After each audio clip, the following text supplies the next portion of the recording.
What is up, everybody? Welcome to this episode of the Start Build Grow Show. You are going to want to stay tuned. There's been a lot of buzz in our industry about buying and selling roofing companies. A lot of things, a lot of questions you may have.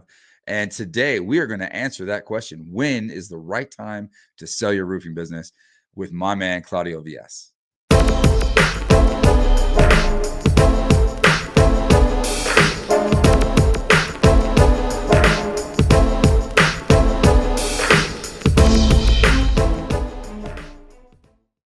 Hey Randy, how you doing, sir? Good to see you. Great to talk to you again. Glad to be on your show, and I'm here to answer any questions that you might have. So shoot. Love it, man. Glad to have you on the show, dude. You've been all over the place. It seems like every time I'm looking, you're at different events and doing all the things, and you got to be a really busy man. But we're gonna get into kind of your role in the roofing business broker, as you've coined. Hmm. But before all that, this is a story about entrepreneurship. This is a show about entrepreneurship, and we really like to talk about the journey. The journey that got you to where you are now. So go back as far as you want, man, and let us know, kind of share your journey on how you got to where you are as kind of one of the premier business brokers in the industry. Well, thank you, Randy. Yes, the first thing is everything I do it with passion. I've always been very, very passionate about what I do, and if I don't have passion for something, I just don't do it. I just can't do it. It's just the way I am. And one thing I'm very passionate about is entrepreneurship. I believe that small business specifically, are the drivers of the whole society.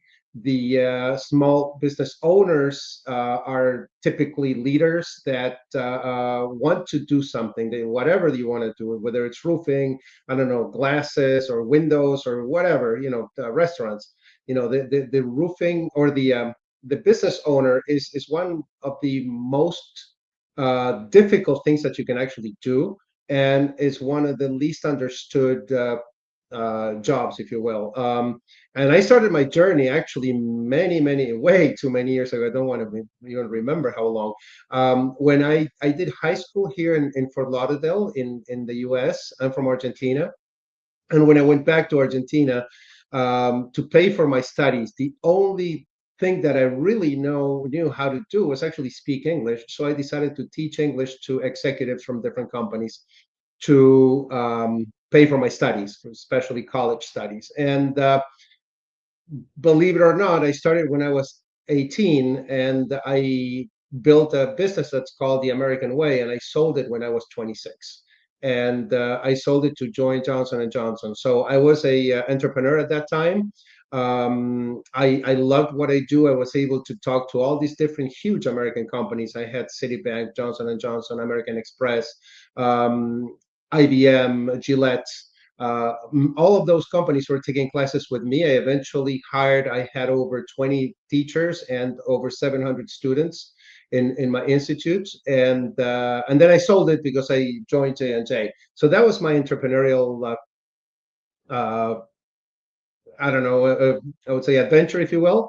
Then I joined J&J, and I joined as a sales rep in Argentina. And for the next 20 some years, I worked with Johnson and Johnson in all aspects, mostly marketing, but I did marketing, sales, IT, believe it or not. I did finances. So I went around the company, and I really, really learned about business from one of the best educators you can have, because J&J just kept hammering me with the courses. I went to Kellogg Business School in Chicago, all paid and sponsored by J&J. So by the time I turned 50, I said, this is enough, and I want to do what I really wanted to always do, which was actually entrepreneurship. And at that time, I said, okay, well, what can I do that actually can use my abilities and become my next passion? And that's how I started selling businesses, and that became my passion about 5 years ago. I sold every type of business, small businesses, from small hair salons to laundromats to you name it, until I sold one roofing company. And that's when I saw kind of like my calling. And I said, okay, well, this is what I want to focus on. I don't want to just sell anything. I want to sell only roofing companies for several reasons. But the most important one is that I believe in specialization. And if you're focused on one thing, you can become an expert there. And you just said you see me everywhere in the roofing industry. That's because I don't go anywhere else. I don't go to any other meetings. I don't do BMI. I don't do anything. I just do any kind of roofing conferences, conventions, what have you. And that allows me to understand the roofing industry and to understand the situation, understand when I start talking with a business owner, I understand what they're looking for, and I also understand what their buyers are looking for. So just to give you an idea, most of my buyers buy at least two businesses from me. There's always repeat business there. So by That's the great. second time I'm selling a business, I really know what the buyer's looking for and I know what the seller's looking for, and I'm able to match them, because at the end of the day, what I am is a matchmaker, right? Looking for the right buyer.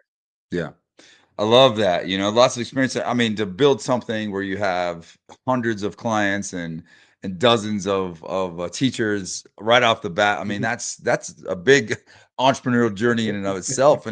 And just like the correlation, no matter what widget you're selling as an entrepreneur, the idea is identify a problem, identify a challenge, identify a need in a market, whatever the market is. And in your case, it was learning and education and Yes. teaching English. So you found that you dove in, you bet on yourself, and you made something cool out of it. And you never know where life's going to go in entrepreneurship, right? And here you are in the roofing space.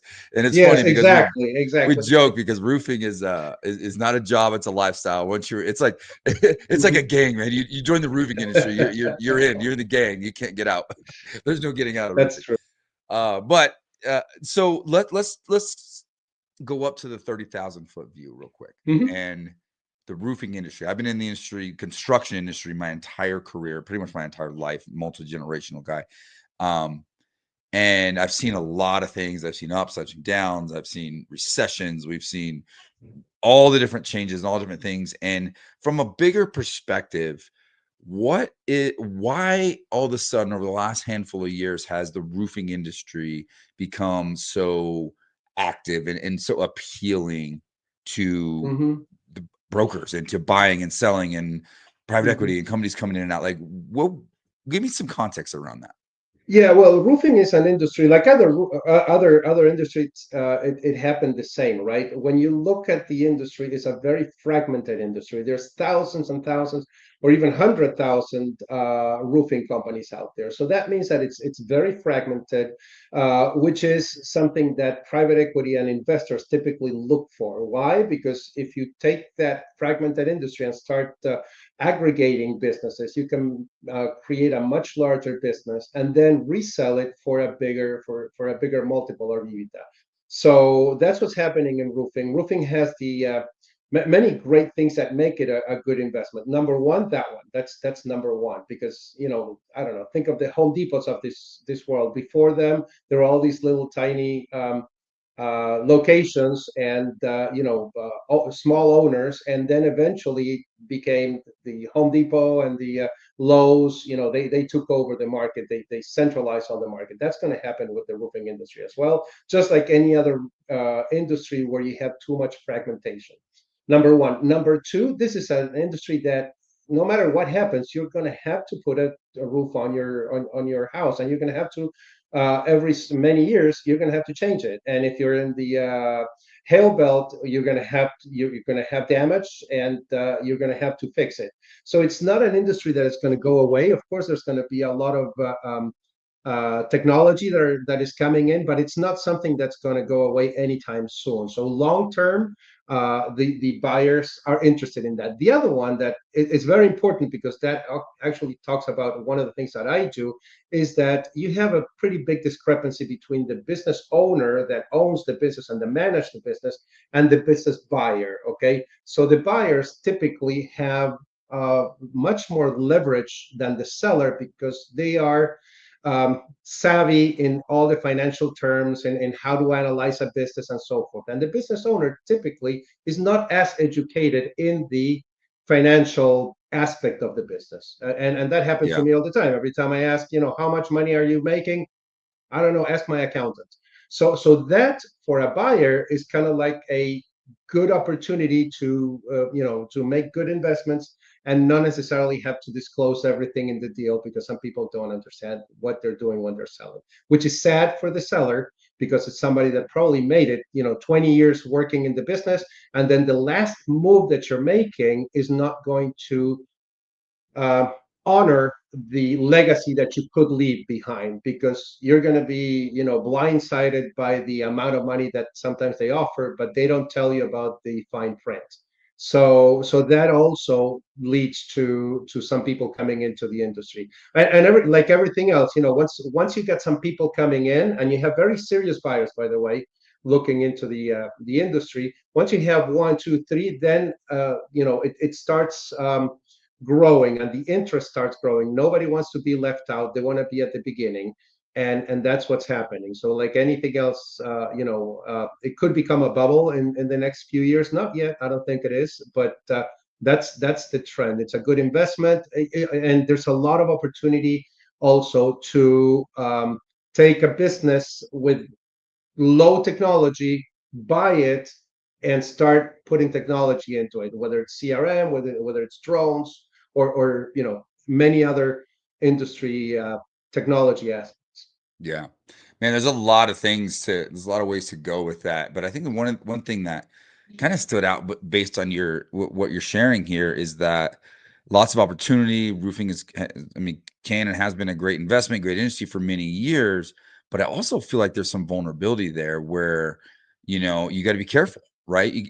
I think you got to be careful because there's, very savvy, financial people behind and with lots of money behind a lot of these companies. And if you really don't know what you're doing and you don't really do the research and don't have your company structured and systemized and dialed in the way it should be to create value, Mm-hmm. it might not be the right time, right? So the theme of the show is, when is the right time to sell your roofing company? And we're gonna leave you with a lot more information on that. But I think at the end of the day, and I'm a big believer, and this is where you're talking about passion and where I started. Really, I built a roofing company, and I've been in this industry with 19 years building my roofing company Mm-hmm. and construction, Mm-hmm. switched to roofing, and I absolutely love that and love building roofing company. It's amazing, and just like you early on, I identified a challenge in the market, and it wasn't really intentionally based on buying and selling roofing companies. It was just Yeah. based on lifestyle freedom and independence, which is what I've always been passionate in chasing myself. And I'm really passionate about helping other people achieve that same thing. And for Mm-hmm. me to get to a place where I can truly live a life that I just love, to wake up each and every day, love the challenges and things we get to do, get to spend time and travel, hang out with the family, coach the kids in baseball, and do all the things that I love to do, that financial freedom and that lifestyle freedom that I love and I've chased for so long. And I'm passionate about helping others get that.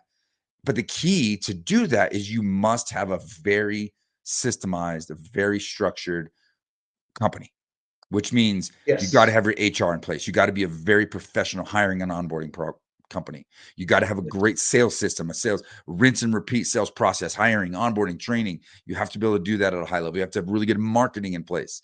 You have to have great operations in place. Having technology. Mm-hmm. This show is sponsored by the number one CRM in the industry, Job Nimbus. And here's the shameless plug for Job Nimbus. But we've built not only our company, but so many of our clients' companies on the backbone of a great technology, as you said.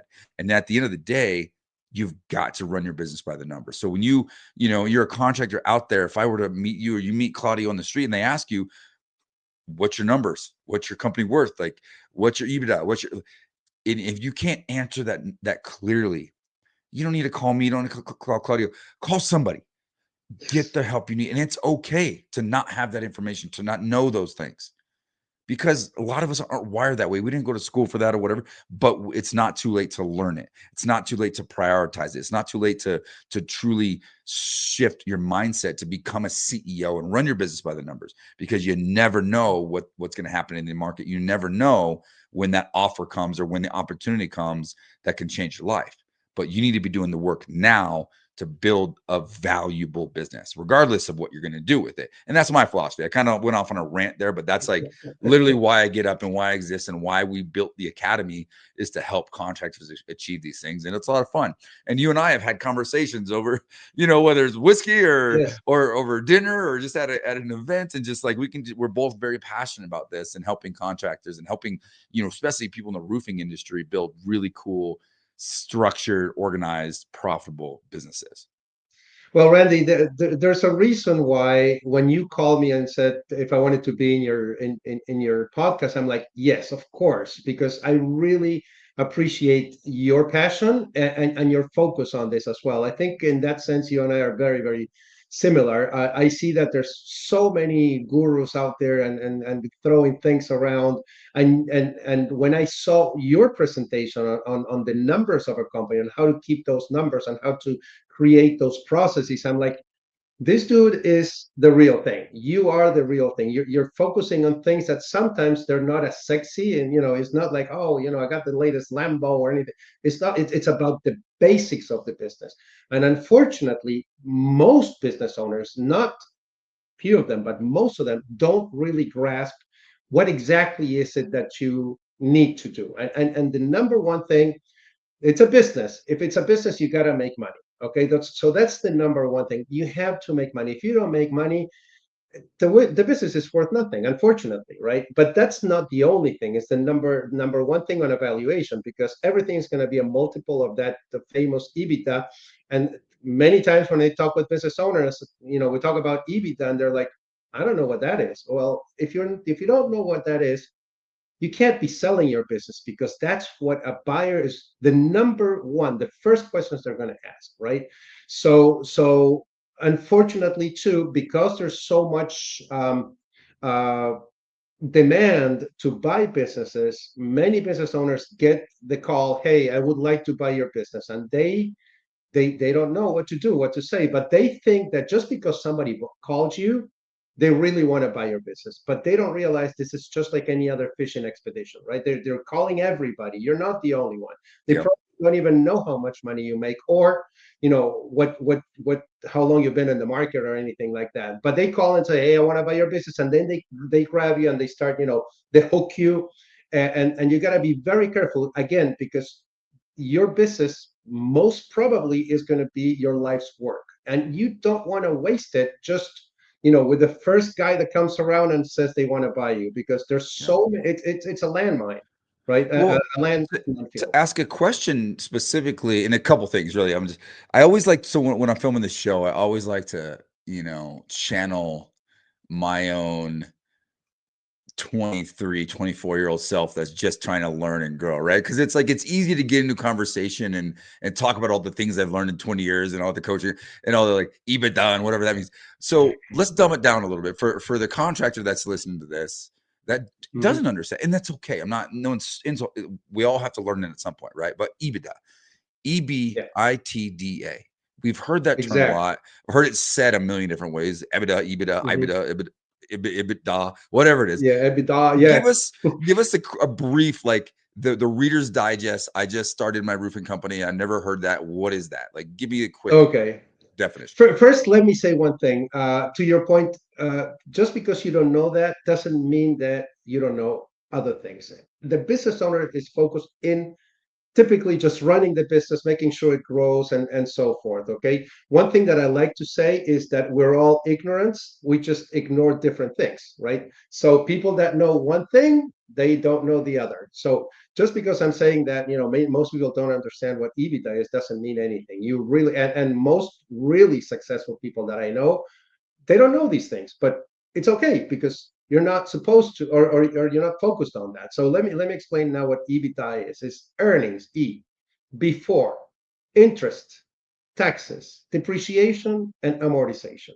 So basically what you do is you take the net income that you see in your business, and then you add back all those things. So if you're paying interests, you add it back. If you have depreciation, you add it back. Taxes, you add them back. So from the net income, your EBITDA number is typically going to be higher than that. Okay, but that's not the final number that they will use to do a valuation. They're going to do an adjusted EBITDA. So from that EBITDA, now you're going to add back other things. For example, let's suppose that last year you had a lawsuit for some reason and you had to pay attorneys. So that's a one-time expense. You add it back. Or let's suppose that you're paying your children's college and you're hiring your son to work with you, but it's not really working in the business. You add it back.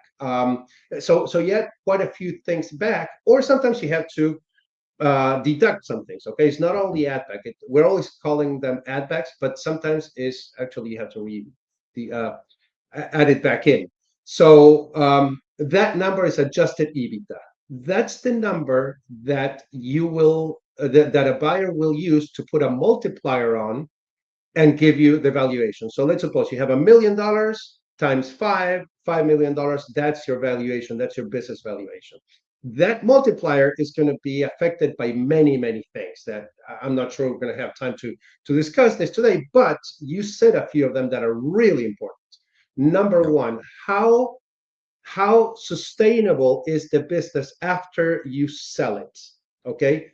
And sustainability of the business, and I'm not talking ecological, I'm talking the business itself, is okay. Do I have the processes and procedures in writing? Do people know exactly what they're doing? If I went on a vacation for a month, could the business continue on its own? Okay, is the business a separate entity from you, or are you an integral part of the business? The more the business is separate from you, its own identity, the more sustainable, therefore the more valuable, therefore the higher the multiple. Okay. Yep. uh, I'm following. just a buyer is going to be an investor. They're putting their money, and they could put money buying your business, or they could put the money buying an apartment building, whatever. And what they're going to look at is sustainability of that business. They don't want to buy the business and then everybody leaves, or the business can't run on its own because it's an investment. So that's basically it. So how do you make your business more valuable, and how do you affect that multiplier? Number one, processes and procedures. Number two, good leadership, or I should say, number one, good leadership. Number two, processes and procedures. Those two things are really, really important.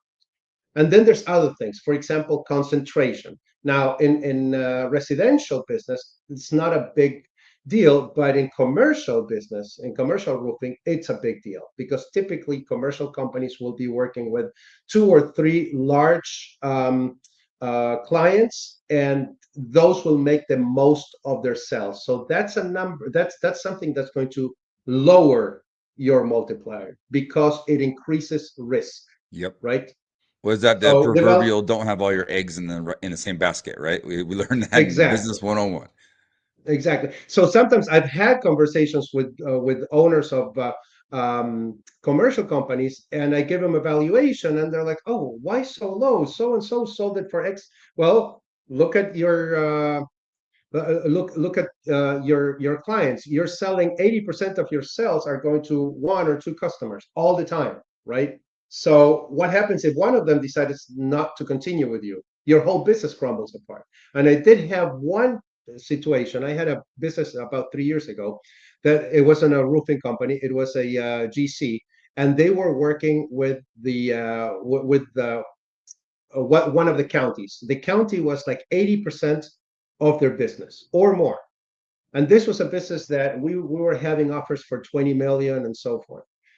The As we were going through this, the county decided to cancel their contract, and from several $1 million, the business just disappeared. They had to close. So even if you're not going to sell the business, you should look into that for your own sake, because you're running risks that you don't know you're running. So that's the worst kind of risk you can have, a risk that you don't know you're having.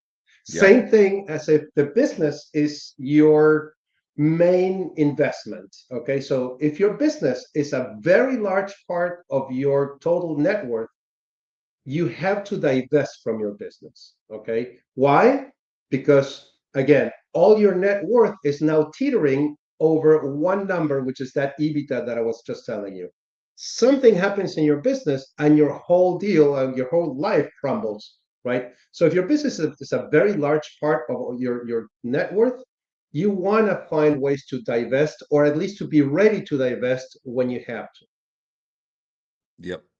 Yeah, and it's I think it just circles right back to, the as an entrepreneur, I believe we have a fiduciary, moral, and just like economical responsibility to build a business the right way, right? Yes. The quote unquote the right way. And it's okay. It's a journey that I've been an entrepreneur for my whole life, over 20 years, and I'm still learning and growing. Like, by no means am I sitting there like, I got it all figured out. This is what you got to do. No, by no means. I just learn and grow every day. And I just happen to have been doing it longer than many others that may be listening, maybe, learning from me or learning from you and learning from this Mhm. show.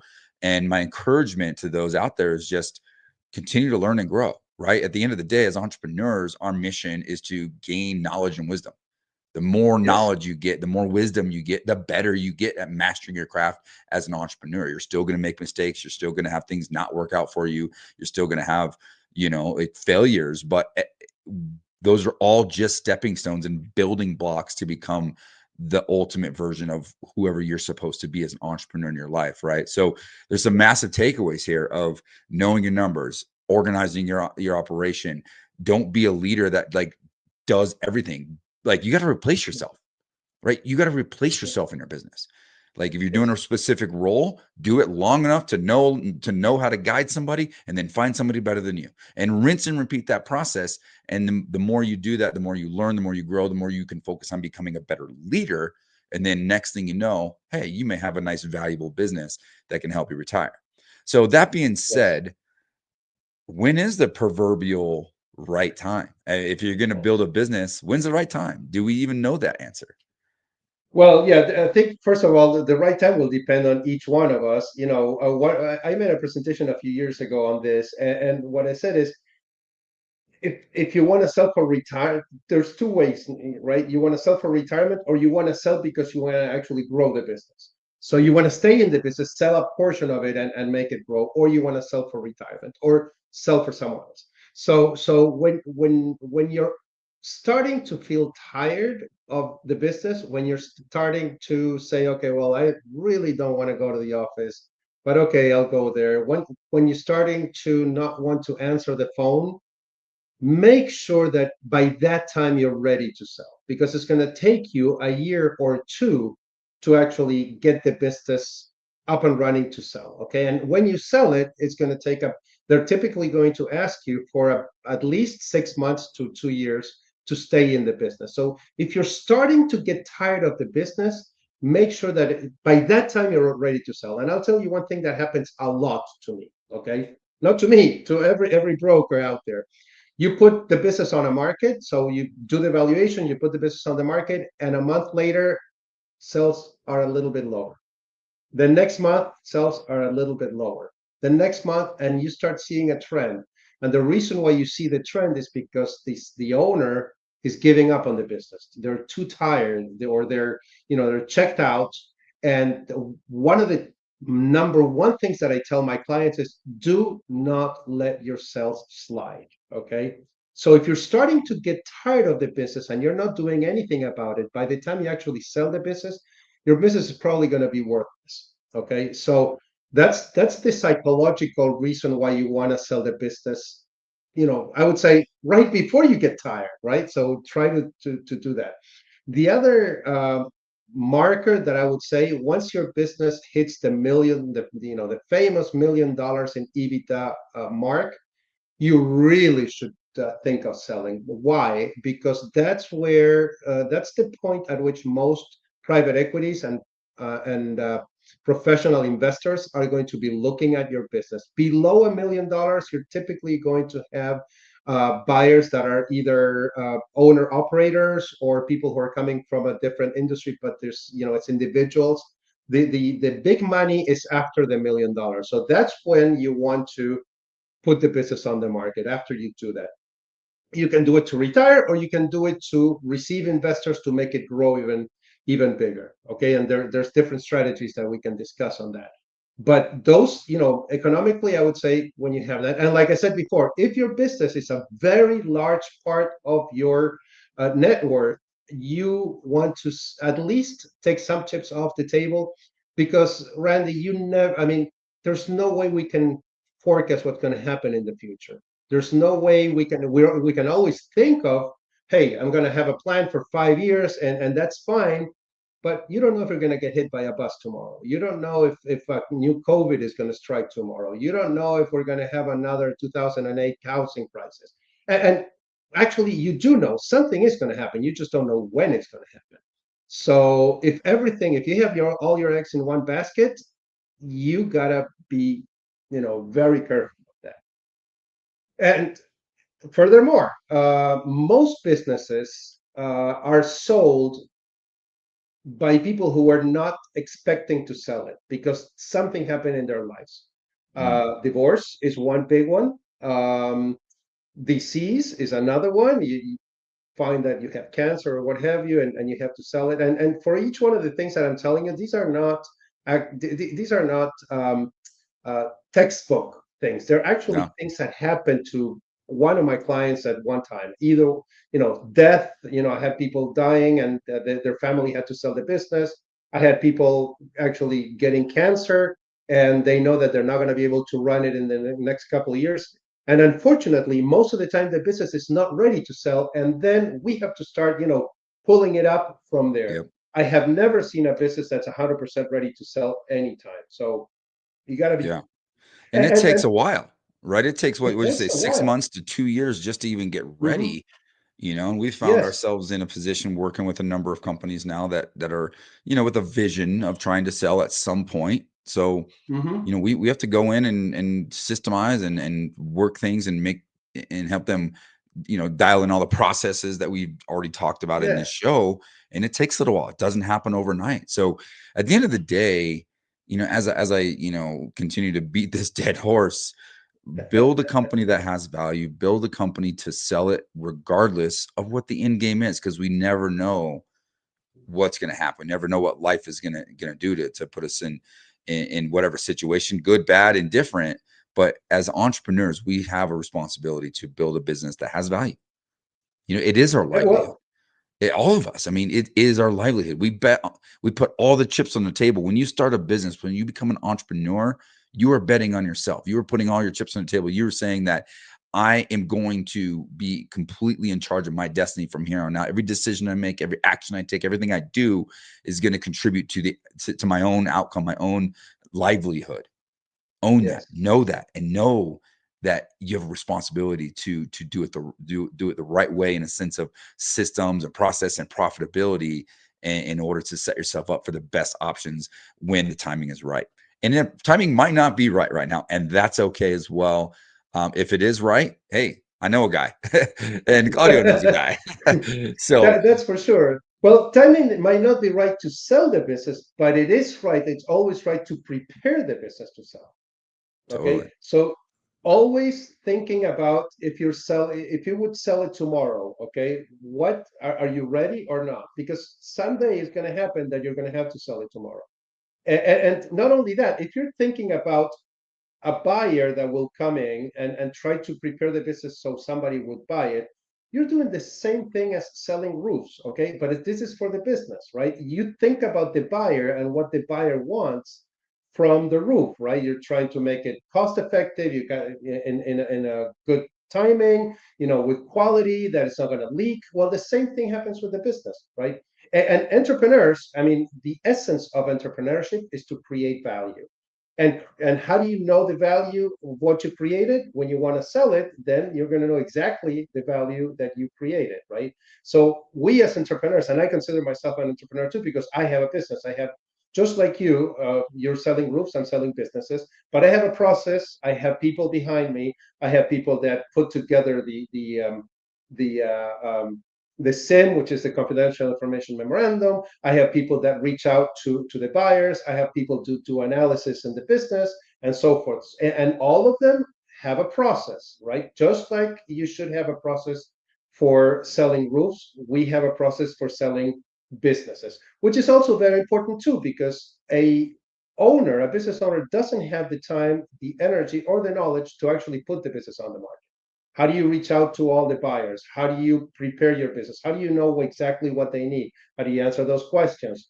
I one of the things that we do is after every buyer seller meeting, I record the buyer seller meeting, and then we have a meeting with the seller where we analyze what he did, what he didn't do, what he should have done, how you presented this.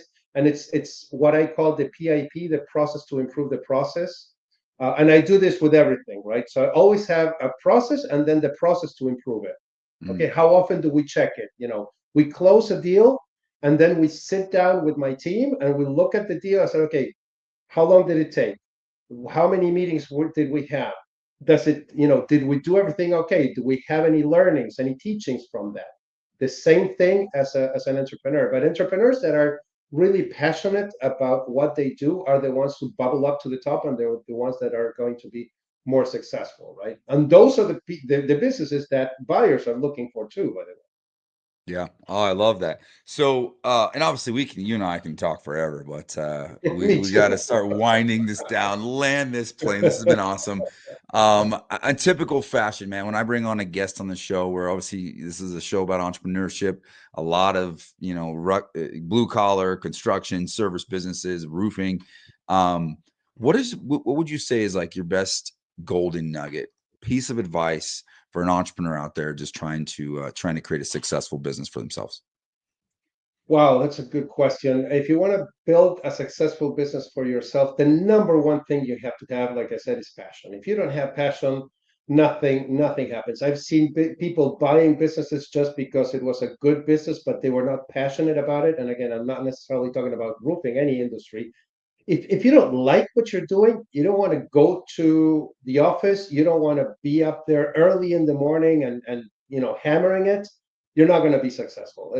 That's the way I see it. Once you're passionate, which is the number one thing you need to do, number two is be humble enough to understand that you don't know everything and that you always are learning. Okay, there's always something new to learn, and many times that learning doesn't come from the industry that you're in. It comes Mm. from different places. So as you should focus in the industry and dig deep into that, you should also have your eyes and ears open in other industries, meeting with other types of people, talking with other people, and you will always find inspiration somewhere else that you can bring to your industry. So to me, number one, make sure that you're passionate. Number two, make sure that you learn. And number three, make sure that you're a strong leader, right? Our job as entrepreneurs is to build people that will take our place in the future. So if you just do it and don't teach people and don't lead people, then no matter how much you work, you're never going to be at the level where you can say you're a true entrepreneur. A true entrepreneur is somebody that builds or creates something that eventually is going to be on its own. And then you're going to look back and say, damn, I did something really good, right? And Man, then you can go and have a margarita and say, hey, I love this. Okay. I love that. And that's such massive advice. Be passionate. What do they say? If you love what you do, never work a day in your life. Be Exactly. passionate. Exactly. Be Hmm. humble. Be humble enough to know that when you make mistakes, you're just learning and growing, right? Humility is huge, which leads right into leadership. Three Exactly. fantastic things because you know you're not going to meet a great respected leader that isn't humble and isn't passionate. Those are all correlated to the best leaders that I know, the best leaders that you know and that I you're going to know for those of you listening in here. So hopefully you learned a little something there, and hopefully you enjoyed this episode. I'm very, very grateful to be doing this for as long as I have. And if you are just new, just tuning into the Start Build Grow show, I appreciate you. Make sure to give us a like, a comment. We always like to interact with you as well. If you're watching this on YouTube, make sure to subscribe to the channel. We have hundreds of other episodes on there in the Roofing Academy. Tons of free content on there to help you learn and grow and become better leaders, become great business owners, become great entrepreneurs in the blue collar and the roofing spaces. And if you're listening on any wherever you listen in the podcast, make sure to like, subscribe, share it with somebody you think might get some value out of this. And Claudio, how do we find you, man? What's the best place to reach out to you? I can give you my phone number, 954-774-4141, or my email, which is claudio.vilas@theroofingbizbroker.com. Theroofingbizbroker.com. All right. And he's active on all the social media. So Claudio Vilas, Yes, Vilas. yes, just one Awesome, L. awesome hanging out with you, my man. And I wish you the best and continued success in what you're doing. Thank you for having a positive impact on this industry that we both love and are passionate about. For those of you listening, thank you for listening. We appreciate you. Take care, everybody, and God bless.